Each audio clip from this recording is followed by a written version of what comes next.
நான் கத்திரிக்காய் தொக்கு செய்கிறதுக்கு 2 தக்காளி, 2 வெங்காயம், 4 கத்திரிக்காய் எல்லாம் எடுத்துக்கிறேன்.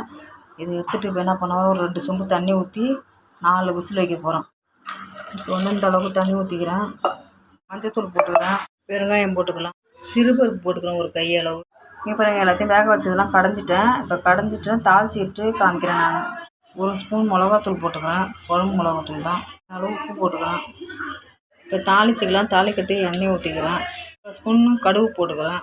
இப்போ எல்லாத்தையும் வேக வச்சதெல்லாம் கடைஞ்சிட்டேன். இப்போ கடைஞ்சிட்டு தாளிச்சிட்டு காமிக்கிறேன். நான் 1 ஸ்பூன் மிளகாத்தூள் போட்டுக்கிறேன், குழம்பு மிளகாத்தூள் தான். நல்லா பொரிஞ்சிட்டு பூண்டு போட்டுக்கிறேன். இப்போ கடைஞ்சி வச்சுருக்க கத்திரிக்காய் போட்டு ஊற்றிக்கலாம். நல்லா கொதி வரட்டும். கொதி வந்தோடனே கொத்தமல்லி தழை போட்டு இறக்கிக்கலாம். கொத்தமல்லி தழை போட்டு நல்லா இறக்கிக்கலாம். இது நான் வந்து சப்பாத்திக்காக தான் செஞ்சுருக்கேன். டால் மாதிரி கத்திரிக்காய் தொக்கு, கத்திரிக்காய் தொக்கு. இதை போல் நீங்களும் செய்து பாருங்கள். செய்து பார்த்து லைக் பண்ணுங்கள், ஷேர் பண்ணுங்கள், கமெண்ட் பண்ணுங்கள், சப்ஸ்கிரைப் பண்ணுங்கள். செய்து பார்த்துட்டு சாப்பிட்டுட்டு கமெண்ட் பண்ணுங்கள்.